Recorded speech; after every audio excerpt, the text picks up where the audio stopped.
33,000 block of 72nd Street. We have some people on the ground.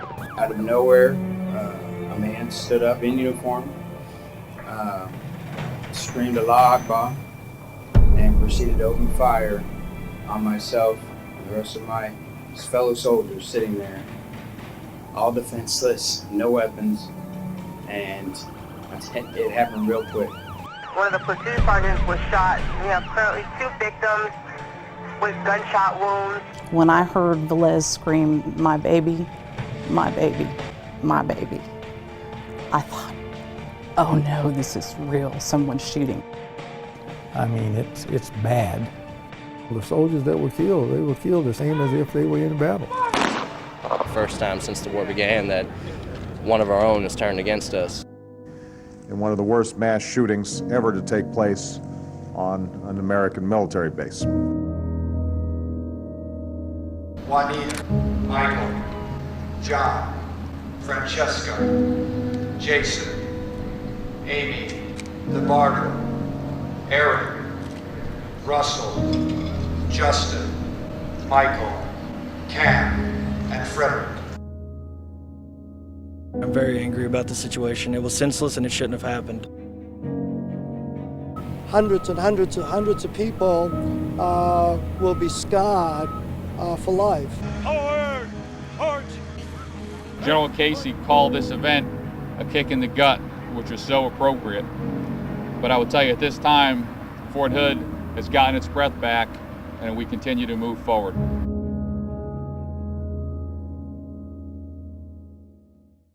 Courage, service, and sacrifice. These words dominate the conversation every time we hear the stories told by our military veterans. Thousands have died since 9/11. More than 580 Fort Hood soldiers have been killed in action in the last decade. And while we will always remember the lives lost downrange, tonight, the stories of courage and a special tribute to all those affected by the 2009 tragedy on Fort Hood. The attack was one of the most horrendous moments to go down in American history when a former Army psychiatrist opened fire on the nation's largest Army post, killing 13 people and injuring 32 others. And we know many of you don't care to hear the gunman's name ever again, which is why for this special we decided to call him MW1, the shooter's name, when he was locked up in the Bell County Jail. The attention was set here again this past April when another soldier shot and killed 3 others. But November 5th, 2009 was also a day when all eyes were set on Fort Hood, and many across the world, even right here in Texas, will never forget. Bell County 911, where's your emergency? Because I spent so much time online with Fort Hood talking to them. We took in so many calls that it was so hard to even begin to understand or see what was happening, what was going on. This is our phone screen. This will show you all of the calls that are coming in or inbound. My line had actually been open and I hadn't realized it. And when I picked up the phone to go pick up another line that was ringing, I had a female screaming on the phone, begging for help. Tell me exactly what's going on there. So it was a very scary time, not just in my professional career, but in my personal life as well. Our little desk. Phone lines were so jammed because of what was happening. And it was just kind of crazy because you're waiting to hear from your loved ones, you're waiting to hear from your friends, and there's nothing. It was really scary, really upsetting. I was very angry, me personally. I was just really angry that someone would do that. And then to find out that it was a soldier just really made me see red, because you don't do that to your fellow Americans. You don't do that, and he did. And this is one of the last family photos we ever had taken. It was something I never expected. It was unbelievable. And it just suddenly happened. It was an attack. It was there. You couldn't prepare. You couldn't think ahead. It was that. And that's why it just hit with such a force with what happened. So, and this is when they first put Dad's photo up. We found out that it was at SRP, which is where I knew my dad was located. So that became very terrifying because I knew at that point, you know, I certainly was hoping that my dad was not hurt or injured in any way, and that he was at this point just helping others, because that would have been the first thing he would have done. There's a story that still needs to be told.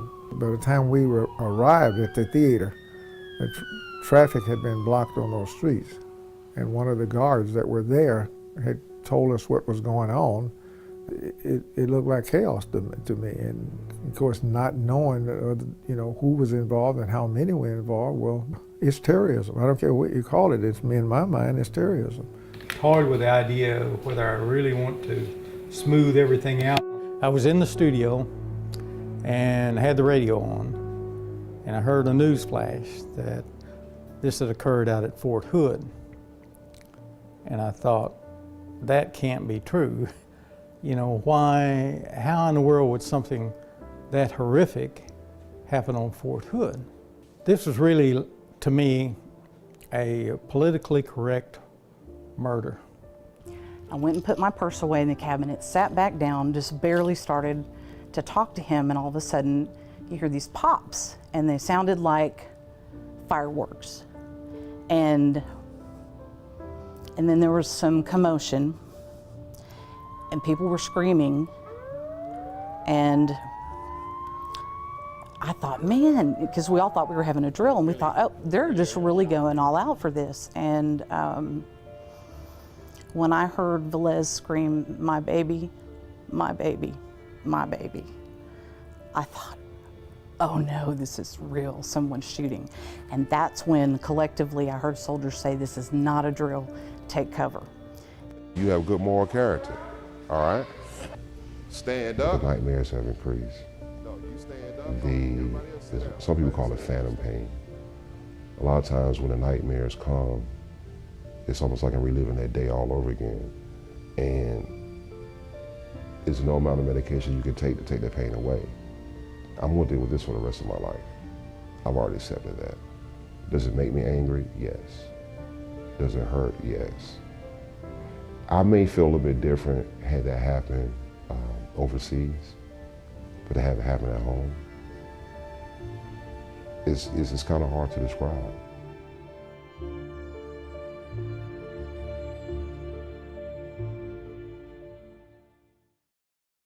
Each person you just heard from is among the many who were affected by the shooting, some even miles away from the Soldier Readiness Processing Center, the site of the shooting. And many still will never forget what happened that day. You, come sit right here with your legs in a pretzel, all right? I have good days and bad days. Good thing about when I have the bad days, especially during this time of the year, it starts at 9/11, and it's really rough between 9/11 and New Year's. And even when I was listed as being deceased, it just so happened that I moved, and well, LT, she's a captain now, had to put me on a medevac helicopter, which I had a difficult time fitting on, but it was the medics that was treating me. They was treating my head wound, and we're taught that you put direct pressure on wound side up. Well, the medic kept turning my head to where the wound was down, and I kept turning my head the opposite way. So later on, when I was in the hospital, they came to see me. And I asked them, so why were you turning my head the opposite way? I just had to ask. It was some morphine as well. And when the medic told me, he says, well, we did that because the man that shot you was laying right beside you. Smart choice, because I was still in a fight or flight. And I went to the site where I was shot. Difficult, because when I stood in the back of the SRP, and it was a fence that was there. I mean, they've torn the building down now, but I looked at the very spot where I was laying on the ground when they were triaging me. And I looked at the back door that I came out of, and it was a calm stillness that was in the air. And just for a minute, I could still smell the gunpowder. It's like I still hear the screams. I could still feel the pain in my body. It's like it was walking back in time. And As I'm looking at the spot on the ground, I was like, wow, my life changed that day. And I'm truly thankful for what Captain Veronica Pacheco and Shamika Harrison did that day to help save me. That's it, that's it, that's it. Pound it, pound it, pound it, pound it, pound it, pound it. The next time you're gonna come middle crossover, middle crossover.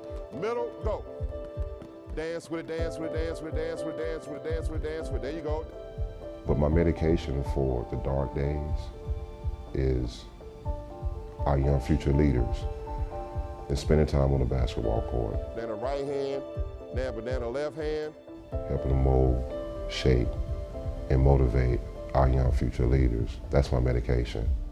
1, 2, 3, shake, shake, shake, shake, shake, shake. When there's days when I have mobility issues, I see those bright faces, and they really don't care what's going on in our personal lives. They just want someone to teach them and to make them laugh and to motivate them, and that's what we do. And this is what's so important about that. Let's look at the events that's going on in our nation right now.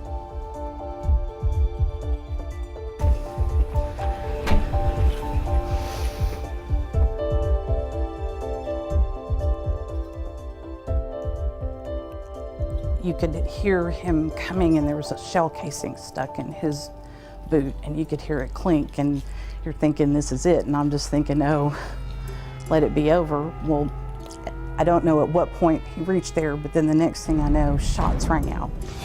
And it went above my head over that way, and we had a pair of refrigerators where we kept the major stock of our vaccines and things like that, and then we would put them in the smaller refrigerator that was over in our area. I heard the glass break, and I felt someone fall on me, and I knew that it was a soldier, but the soldier that I was processing, who was my angel, my hero, Staff Sergeant Justin DeCrow, yelled at me to get down. And I didn't remember that until the Monday after we had set everything up. And so I did get down, and I remember I just had the most perfect peace, because I knew I was gonna die. And there was a soldier that was there. Well, they were yelling for tourniquets, and everybody was going, belts, people, belts. Well, at that point, that was when I shucked my bra off from underneath my scrubs and put it to the side, and I went to try to save Captain Gaffney, and was unsuccessful. He had too many wounds. Shelter immediately. Close doors and windows. And it wasn't until I had gotten home and took a shower that I just broke down and cried. If I'm real tired, things will tend to make me jump. Anytime I see anything about Still, it upsets me a great deal, because a part of my mind has shut down, and I'm only just now actually beginning to really get out and live my life again and not be just closed in where I'm safe. I got angry, and in that part of adrenaline where it's fight or flight, and it was actually automatic that day. But when it happened, something inside me clicked, and it's like, I'm taking my life back.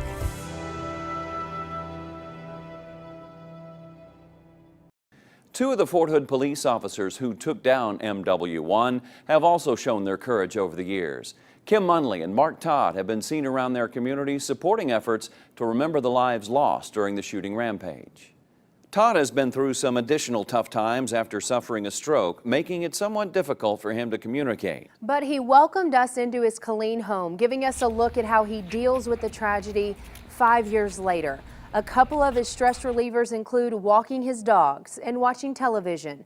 Though he is known for his heroic actions, he doesn't call himself a hero. He's rather modest, saying he was only doing his job that day. But before the two could stop the shooter, several others had fought for their lives that day. Now, among the 13 killed that day was one civilian, Michael Cahill, a husband, father, grandfather, and physician assistant on Fort Hood. Cahill, who lived in Cameron, helped soldiers returning and deploying from overseas. But witnesses say that he charged the gunman with a chair, but he was shot before he could take him out. You got me on that one. It has been a roller coaster. The first year was very hard. Second got a little better. And this last year has been a lot better. This is our in the rail car in Russia. When we heard he had been killed, we knew he'd done something because he was not a person to stand by. And he did save lives, and I'm very glad for that. It's one of those where it's difficult to explain until you've been through. It really is. It kind of makes you feel alone. You know, we only share that day with, the 13 other families. And it really is difficult to describe. Mom, I haven't seen these pictures. I didn't know that Okay, existed. your dad put them in the album. Okay. It's been 5 years, and on one hand, I feel like that's been so long. I mean, I just can't imagine. My son was 2.5 at the time, and now he's 7 and in 2nd grade. I mean, huge lifespan has gone on, and at the same time, I feel like it's still, that day is very raw. So, do you remember those pictures of you and Grandpa? And it saddens me that I think my son just has brief glimpses and images of him, instead of full memories, but I just loved him so much and miss him a lot. I miss our conversations and late night talks. Gosh, when I used to come home, I mean, we'd stay up till 2 o'clock in the morning talking about everything, current events, the latest book we was reading, and so miss that. I appreciated everyone that was there and the support that was given, because so many times I hear, well, everybody's forgotten it. You say something about the Fort Hood shooting and people, what's that? Well, I don't know anything about that. And I'm like, how could you not know? I sincerely hope that the nation has learned their lesson and that it will not happen again. And I guess that is my major concern, is that we do need to keep our vigilance up, and we need to make sure that we have a strong security system. You have 40,000 soldiers there, and you just can't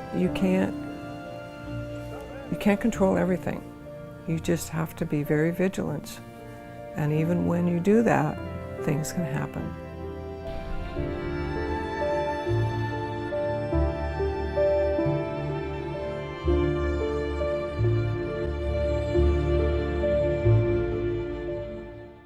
But a much larger memorial is in the works. Bronze sculptures to remember the lives of the 13 lost 5 years ago.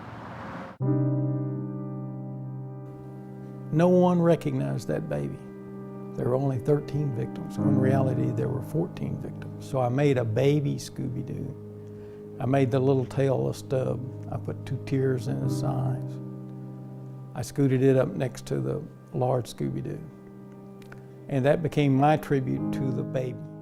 I'm ready to see the memorial completed.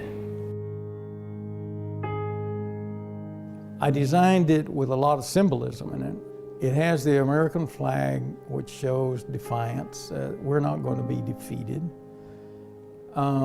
It has the 13 black granite columns around the outer edge that has the portrait of the individual, an inscription or a song or a poem on the column with a portrait of them. And on top of it are the individual items that were identified by the family that was the favorite object of the victim.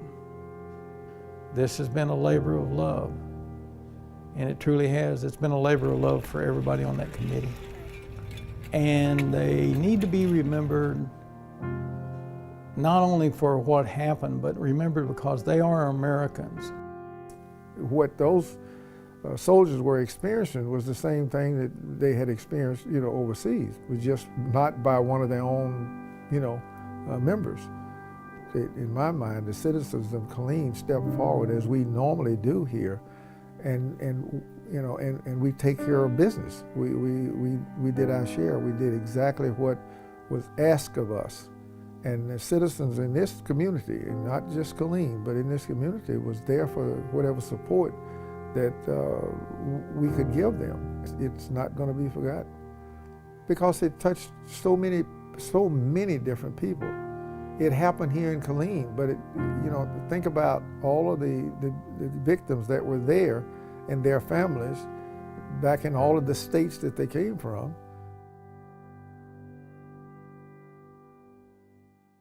Before MW1 was sentenced to death in Fort Leavenworth, he spent 3 years in the Bell County Jail.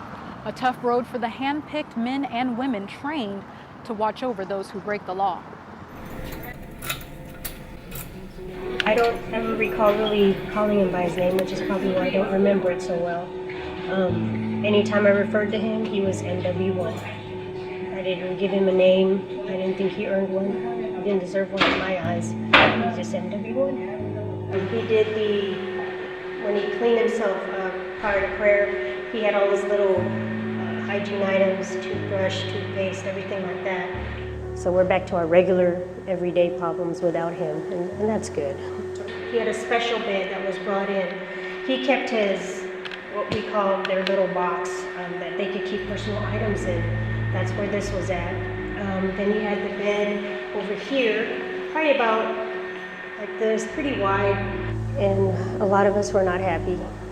Actually, I'd probably say all of us here at Bell County were not happy. Me personally, I didn't want him here. But I understood, they wanted, everybody's got to have their trial, have to have their day in court.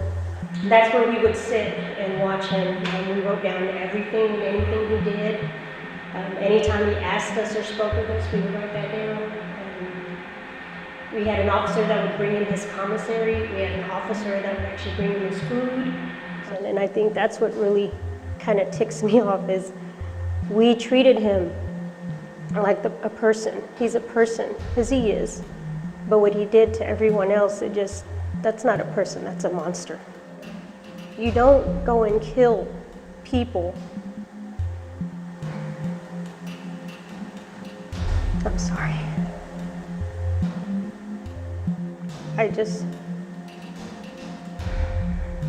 There were a lot of times where, you sit there, I sit there and I just think of what all he did, the families he affected, the friends. And he just sat in here, rolled around in his wheelchair, as if he didn't do anything wrong. And there are just some things that you really have a hard time forgiving. And it's just really hard to forgive someone like him because I still don't know why he did it. I really don't, and I really don't care.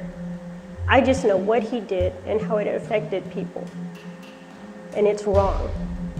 And I'm glad he's where he's at. I don't want to really remember too much about him. I want to remember those that have survived and those that are having to live with the death of their loved ones. Those are the ones I want to remember, not him. The argument over the attack on Fort Hood being workplace violence over terrorism is still on the fence. The Senate Armed Forces Committee unanimously adopted the Purple Heart Amendment, authored by Senator John Cornyn earlier this year. And lawmakers have been trying to get the administration to recognize the massacre as a terrorist attack so those injured can be eligible for Purple Heart.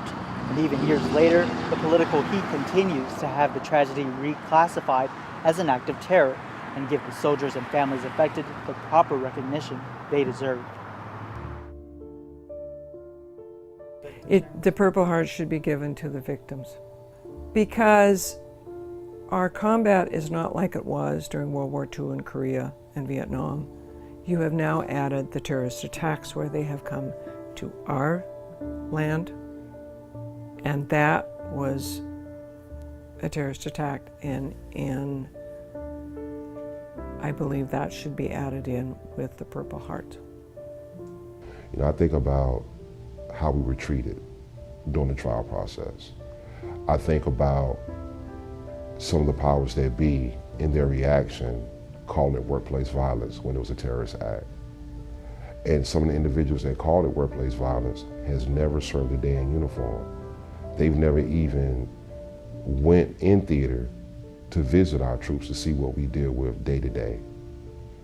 I think it was the same as a war zone. That's what I've seen during my career. It was a war zone. I would think so. Yes. Anytime you have something like that, the only thing I can say about it is that our people didn't have the means to fight back. And they were heroes. Every one of them in that building was a hero. And to have even a question about whether these people deserve the Purple Heart or not is totally absurd to me. They deserve it. And the 5 November families and a lot of the wounded are all a very strong family, too. But it brought the fight out in me. And if there was one thing I could say, a lot of people want to say when a soldier or someone goes through this, when are things going to go back to normal? They will never be normal again. What you have to do is find your new normal and work on that with your friends and family and your support group. It's still, even 5 years later, it's still a hard day. We still recognize it, and we strive now to hopefully be more prepared for that. And we can prepare all day long, but everything goes differently regardless of how you plan it. And it's still, even 5 years later, it's still a hard time for people in our community, people in our facility, people on Fort Hood, and the thoughts and prayers for the families are just an everyday ordeal.